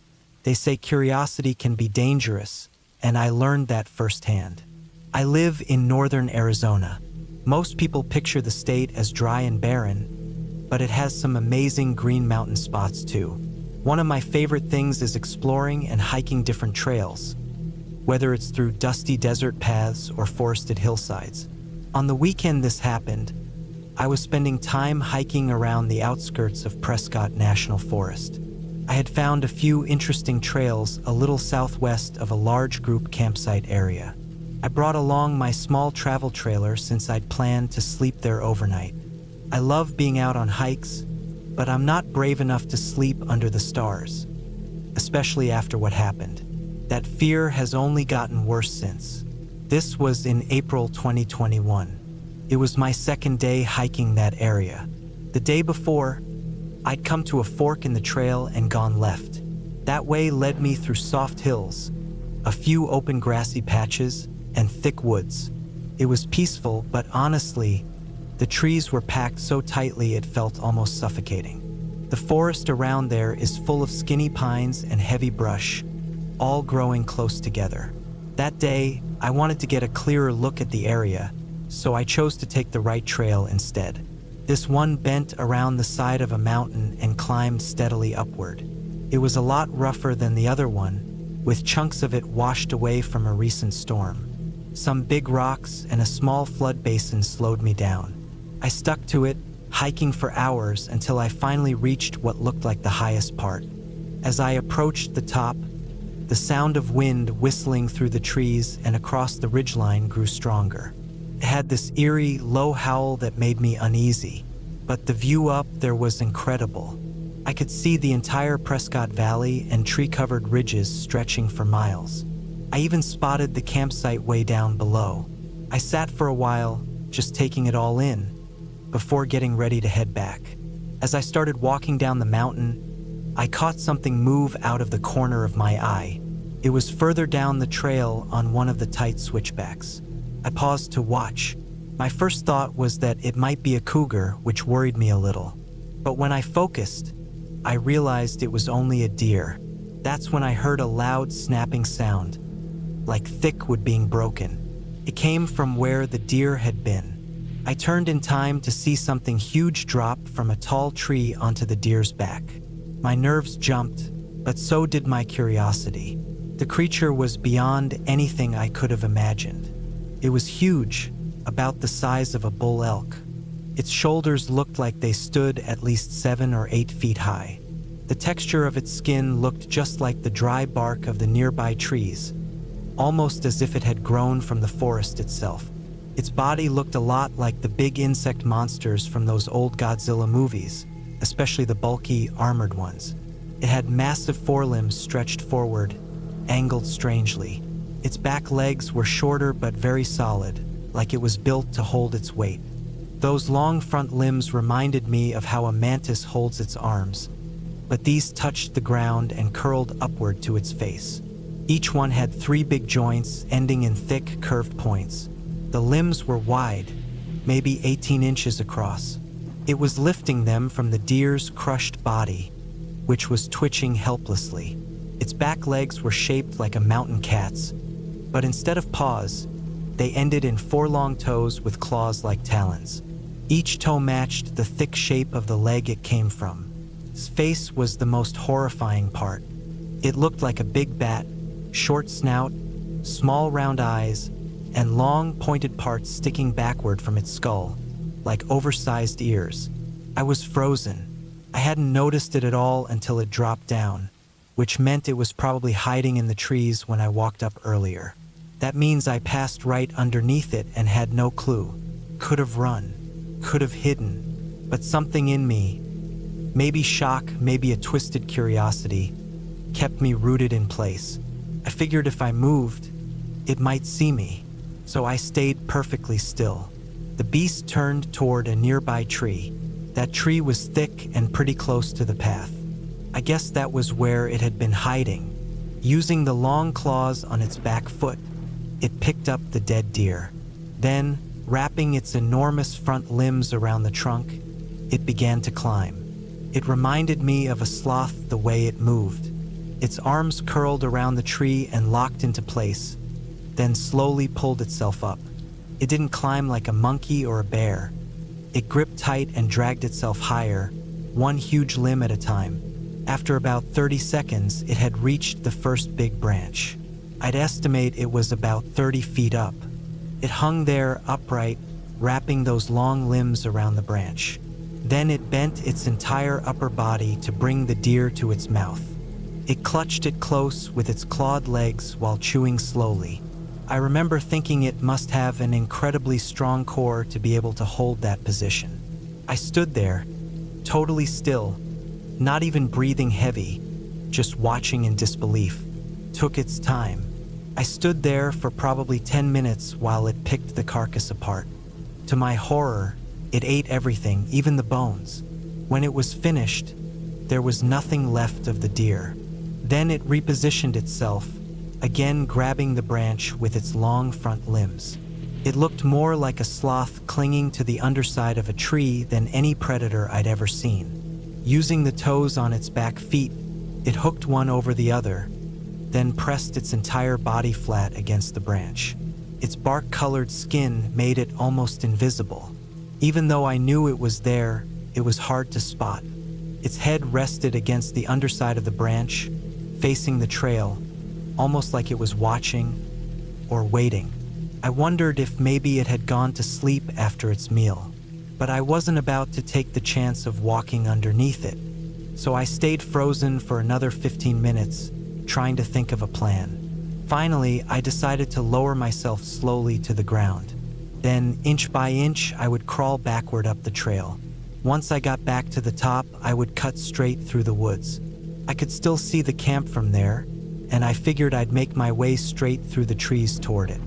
The area where I'd parked my trailer was about a half-mile beyond the main camp area. I'd rather deal with rough terrain than risk walking beneath that thing again. I slid to the ground carefully and began pulling myself backwards up the slope. I moved like that for what felt like forever, doing everything I could to avoid any sudden movement. Finally, I reached a spot where I could no longer see the branch it was on. I stood, checked the woods around me, and began to jog. I've been into running and hiking my whole life. I ran track in high school and college, so I knew I had decent stamina. I jogged to the top of the slope and then picked my way slowly down toward the camp again. The mountain wasn't shaped like a steep peak, but more like a high, rounded hill with a sharp slope at one side. It still sat nearly 1,000 feet above the valley floor.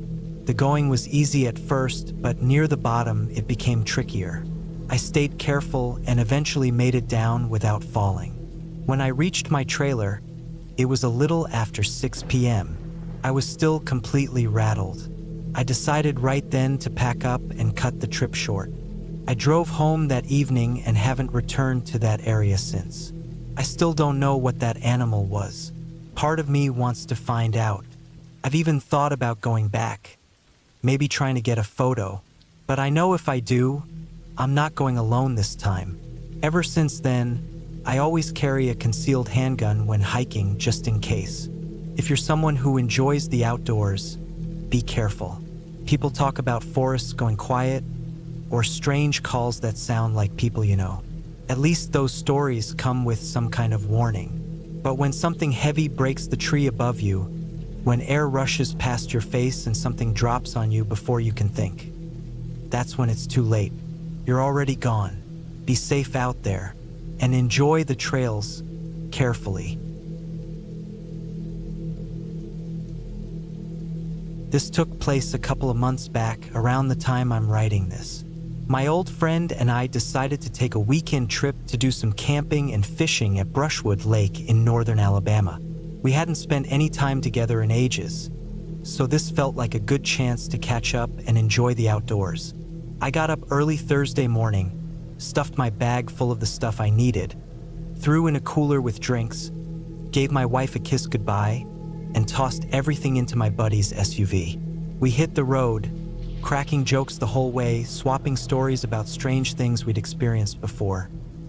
Mostly creepy stuff, and trying to one-up each other with who had the most messed up tale. When we got to the campground, we noticed we were the only ones set up on that side of the park. It was quiet, peaceful even. We put up our tent and headed out to the lake. We fished most of the day and didn't come back until somewhere between 7:30 and 8 that night. The whole walk back we were messing around, laughing about something dumb. Can't remember what it was now. After getting back to camp, we started cleaning the fish we caught. Mostly bluegill and a decent-sized catfish, and got things ready to cook. While we were doing that, a man came walking through. He stopped and asked what we had to eat. I told him we were frying up some fish and asked if he wanted to sit down, maybe have a drink and eat with us. The guy looked like he'd been running, sweaty, out of breath, but that's not too weird out here. There are a bunch of running paths and hiking trails nearby. He agreed and joined us. We all ate and had a couple drinks.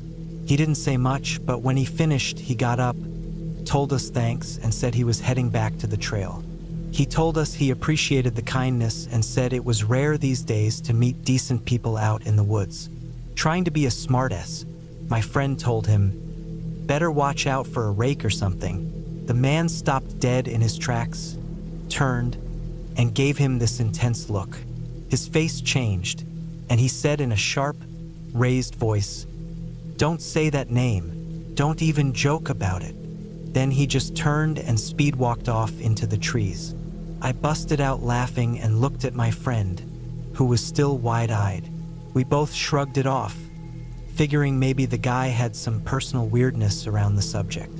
Around 10:30 or so, we started cleaning up for the night. I crawled into the tent to crash while my friend said he'd stay up for a bit longer. I passed out pretty fast. The sounds of the crickets and wind in the trees had me out in no time. Sometime in the middle of the night, I woke up to the sound of something, or someone, moving around right outside my tent. It startled me at first, but I remembered my friend had said he'd be awake still, so I figured he was just messing with me. I slapped the inside of the tent wall and yelled out, "Cut it out, or I'm using you as bait tomorrow." The movement stopped right away. I chuckled to myself and rolled over, saying something like, "Yeah, that's what I thought." Then I heard the footsteps again, heading away from the tent and back into the woods behind us. I opened my eyes, and I must have sat up so fast I nearly snapped my neck, because right there in front of me was a face pressed up against the side of the tent wall, just staring in. Still thinking it was my friend, I muttered something sarcastic like, "Real original, man," but the face slowly moved away. Then it was quiet again. No more shuffling, no more breathing, nothing. Next morning, I got up and told my friend, "Since you tried to scare me last night, you're making breakfast." He looked confused and asked what I was talking about. I told him I knew it was him pacing around my tent and leaning in with his face to mess with me. His expression went serious. "Man, I went to sleep right after you did," he said. "That hit me harder than I thought it would." I stepped out of the tent and walked around, and sure enough, there were barefoot prints in the dirt, all around my tent.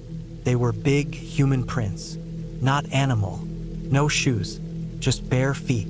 I looked at my friend, and we both just stood there for a second. Then we both agreed to leave. Whoever had been messing around during the night, we didn't want to be there if they came back again. It just didn't feel right. As we packed up and were heading out, we saw him. That man from the night before was standing just inside the tree line across from where our tent had been. He was smiling and waving at us. My friend and I looked at each other, then jumped into the SUV and got out of there quick. I know this isn't your average ghost story, but sometimes regular people are scarier than anything supernatural.